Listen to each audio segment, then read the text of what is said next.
Audio Jungle. Audio Jungle. Audio Jungle.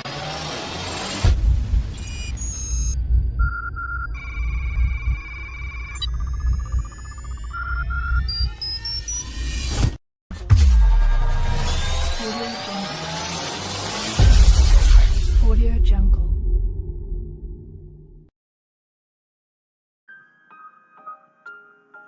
Halo rekan hebat, kembali lagi bertemu dalam seri penelitian kualitatif pajak. Masih membaca buku Reformasi Pajak bersama dengan Bang Ben. Jadi rekan hebat tinggal pasang earplug saja, beraktivitas sambil mendengarkan materi perpajakan. Check it out. Nah, sekarang kita masuk pada poin 7.22 Undang-Undang Nomor 8 Tahun 2007. Undang-Undang Nomor 6 Tahun 83 kembali mengalami perubahan di tahun 2007 dengan lahirnya Undang-Undang Nomor 28 Tahun 2007 tentang perubahan ketiga atas Undang-Undang Nomor 6 Tahun 83 tentang KUP. Perubahan ini dilakukan untuk lebih memberikan keadilan dan meningkatkan pelayanan kepada WP, lebih memberikan kepastian hukum, serta mengantisipasi perkembangan di bidang teknologi informasi dan perkembangan dalam ketentuan-ketentuan material di bidang perpajakan. Hadi Purnomo mengatakan RUU tentang KUP sudah disiapkan cukup lama. Pertama kali diajukan ke DPR pada 31 Agustus 2005. Namun ada banyak pembahasan di level pemerintahan sehingga baru diundangkan pada 2007, kata Hadi Purnomo. Undang-Undang Nomor 28 Tahun 2007 menjadi dasar DJP untuk melakukan reformasi administrasi pajak. Sejumlah pasal direvisi disesuaikan dengan semangat dan tujuan reformasi administrasi. Ada 4 hal pokok penting yang ditambahkan dalam undang-undang ini, yakni soal kode etik, insentif, data, dan program pengampunan pajak atau sunset policy. 4 hal itu sangat penting bagi Ditjen Pajak dalam upayanya meningkatkan penerimaan pajak. Ketentuan kode etik dan sunset policy diatur dalam 3 pasal yang ditambahkan di antara pasal 36A dan 37, yakni pasal 36B, 36C, dan pasal 36D. Pasal 36B terdiri dari 3 ayat yang masing-masing berbunyi, Pasal 36B ayat 1, Menkeu berkewajiban untuk membuat kode etik pegawai DJP. Pasal 36B ayat 2, pegawai DJP wajib mematuhi kode etik pegawai Direktorat Jenderal Pajak. Pasal 36B ayat 3, pengawasan pelaksanaan dan penampungan pengaduan pelanggaran kode etik pegawai DJP dilaksanakan oleh Komite Kode Etik yang ketentuannya diatur dengan atau berdasarkan PMK. Pasal 36C berbunyi, Menkeu membentuk Komite Pengawas Perpajakan yang ketentuannya diatur dengan Peraturan Menteri Keuangan. Sementara pasal 36D terdiri dari 3 ayat, yang masing-masing bunyinya adalah sebagai berikut. Pasal 36D ayat 1, DJP dapat diberi insentif atas dasar pencapaian kinerja tertentu.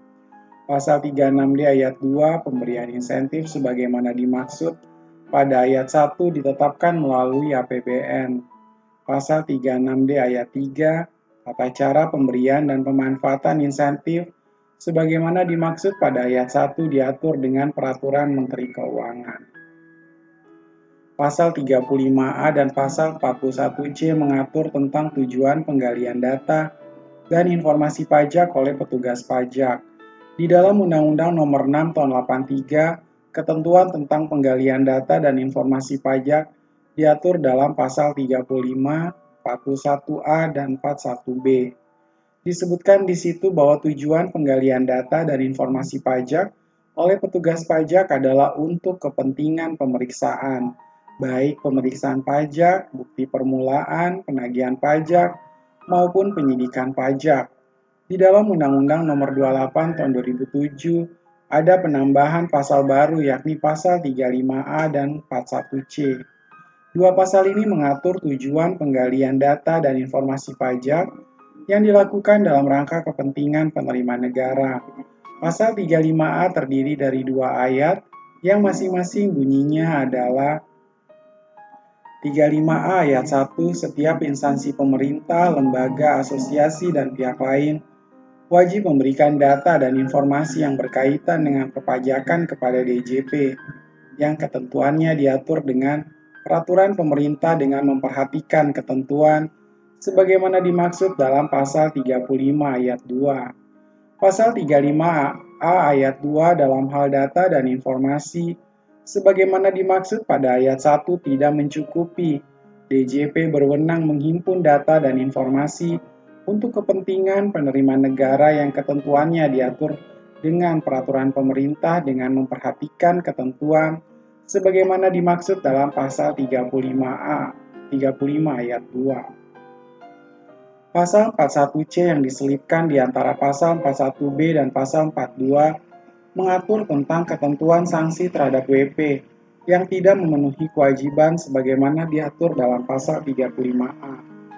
Berikut ini bunyi pasal 41C yang terdiri dari 4 ayat. 41C ayat 1, setiap orang yang dengan sengaja tidak memenuhi kewajiban sebagaimana dimaksud dalam pasal 35A ayat 1 dipidana dengan pidana kurungan paling lama 1 tahun atau denda paling banyak 1 miliar rupiah. 41C ayat 2, setiap orang yang dengan sengaja menyebabkan tidak terpenuhinya kewajiban pajak, pejabat, dan pihak lain sebagaimana dimaksud dalam pasal 35 ayat 1 dipidana dengan pidana kurungan paling lama 10 bulan atau denda paling banyak 800 juta rupiah. Baru bangun. Pasal 41C ayat 3, setiap orang yang dengan sengaja tidak memberikan data dan informasi yang diminta oleh DJP sebagaimana dimaksud dalam pasal 35A ayat 2 dipidana dengan pidana kurungan paling lama 10 bulan atau denda paling banyak 800 juta rupiah.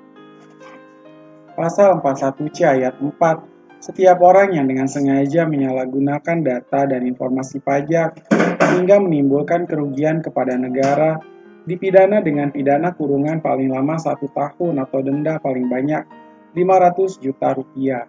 Selanjutnya di antara pasal 37 dan 38 disisipkan satu pasal, yakni pasal 37A yang menjadi payung hukum kebijakan sunset policy.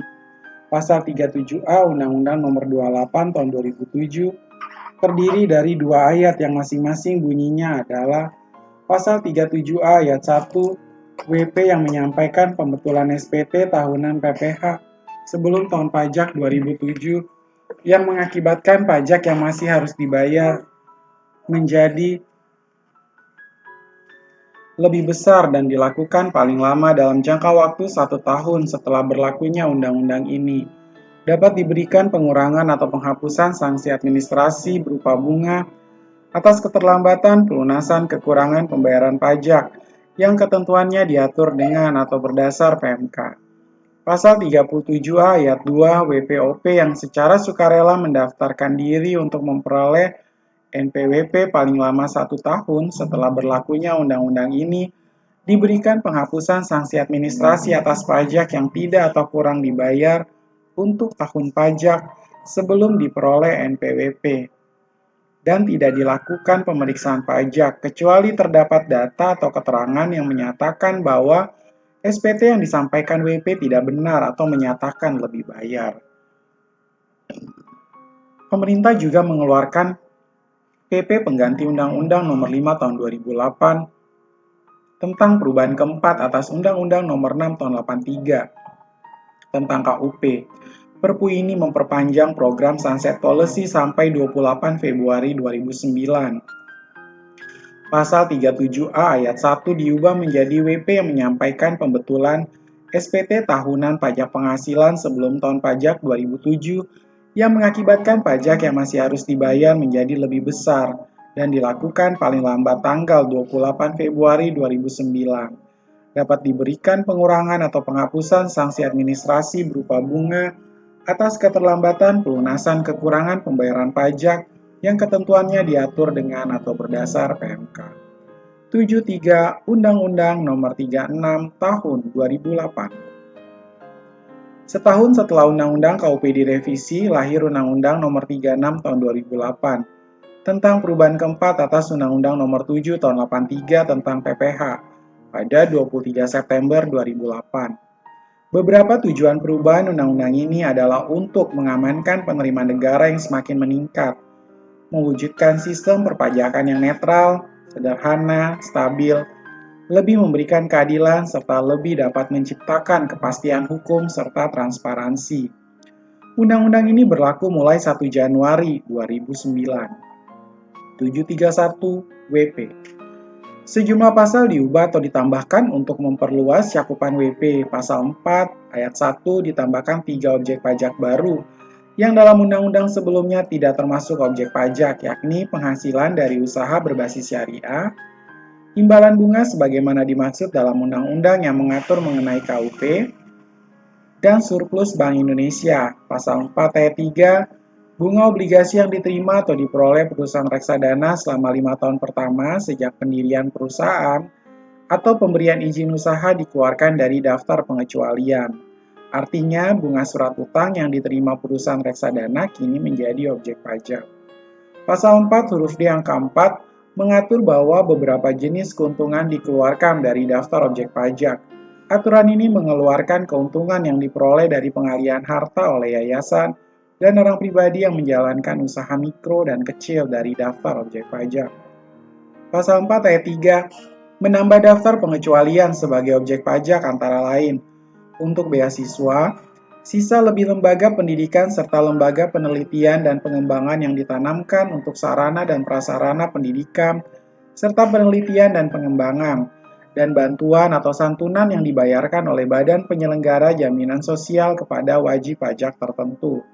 Ketentuan dalam pasal 6 yang mengatur soal besarnya penghasilan kena pajak bagi WP dalam negeri dan bentuk usaha tetap ditentukan berdasarkan penghasilan bruto dikurangi biaya untuk mendapatkan, menagih, dan memelihara penghasilan. Memasukkan sejumlah objek pajak baru. Objek pajak baru tersebut meliputi sumbangan dalam rangka penanggulangan bencana nasional, sumbangan dalam rangka penelitian dan pengembangan yang dilakukan di Indonesia, biaya pembangunan infrastruktur sosial, sumbangan fasilitas pendidikan, dan sumbangan dalam rangka pembinaan olahraga. Pengaturan soal ini ditetapkan melalui peraturan pemerintah. Pasal 26 menambah objek pajak baru untuk pemotongan PPh sebesar 20% dari pendapatan bruto untuk premi swab dan transaksi lindung nilai lainnya serta keuntungan karena pembebasan utang. 732 Penghasilan tidak kena pajak dan tarif pajak. PTKP atau penghasilan tidak kena pajak per tahun kembali dinaikkan dalam undang-undang yang baru ini. Jumlah PTKP minimal 15.840.000 untuk WP orang pribadi. Untuk yang sudah menikah, PTKP-nya ditambahkan 1.320.000. Dalam undang-undang sebelumnya, PTKP hanya 2.880.000. Sementara tambahan PTKP untuk WP yang sudah menikah sebesar 1.440.000. Tarif pajak juga disederhanakan, baik jumlah lapisan maupun besaran tarifnya. Jumlah lapisan WP orang pribadi dalam negeri disederhanakan dari 5 lapisan menjadi 4 lapisan. Pada Undang-Undang Nomor 17 Tahun 2020, tarif terendah 5% untuk penghasilan minimal 25 juta, 10% di atas 25 sampai 50 juta, 15% di atas 50 sampai 100 juta, 25% di atas 100 sampai 200 juta, dan tarif tertinggi 35% di atas 200 juta. Pada Undang-Undang Nomor 36 Tahun 2008, tarif terendah 5%, 50 juta, 15% di atas 50 sampai 250 juta, 25% di atas 250 sampai 500 juta, dan tarif tertinggi 30% di atas 500 juta. Tarif untuk WP Badan dalam negeri dan BUT juga ikut disederhanakan. Pada undang-undang yang lama ada 3 lapisan tarif pajak untuk WP Badan dan usaha tetap, yakni penghasilan kena pajak sampai 50 juta sebesar 10%. 50-100 juta sebesar 15%, dan di atas 100 juta sebesar 30%. Dalam Undang-Undang Nomor 36 Tahun 2008, tarif pajak untuk WP Badan dan BUT tersebut diseragamkan menjadi hanya satu tarif, yakni 28%. Seperti diatur dalam pasal 17 ayat 1B pada ayat 2, tarif pajak untuk WP Badan dan usaha tetap bisa diturunkan sampai paling rendah 25%. Besaran penurunan tarif ini ditentukan melalui peraturan pemerintah. Selain itu, untuk mendorong perusahaan dalam negeri masuk ke pasar modal, Undang-Undang Nomor 36 Tahun 2008 juga mengatur pengenaan tarif khusus bagi WP Badan dalam negeri yang berbentuk perseroan terbuka. Bagi emiten dalam negeri yang sahamnya belum habis. Sama air putih di situ. Di kamar. Bagi emiten dalam negeri yang sahamnya diperdagangkan lebih dari 40% dan memenuhi persyaratan tertentu, lainnya akan mendapat tarif WP Badan 5% lebih rendah dari 28% atau yang ditentukan kemudian. Fasilitas lain yang diberikan undang-undang ini terhadap para pemegang saham perusahaan publik adalah pemberlakuan tarif atas penghasilan berupa dividen yang dibagikan kepada WPOP dalam negeri adalah paling tinggi 10% dan bersifat final. Tarif tersebut berbeda dengan tarif PPh WPOP yang berlapis-lapis mulai dari 5% hingga 35%. Ada aturan tambahan lain dalam Undang-Undang PPh yang baru ini yang meringankan anggota koperasi. Dalam pasal 1 poin B menyatakan bahwa PPh final sebesar 15% dari jumlah bruto atas bunga simpanan yang dibayarkan koperasi dihapus. Pada undang-undang sebelumnya, pemotongan dan pembayaran pajak atas bunga simpanan yang dibayarkan koperasi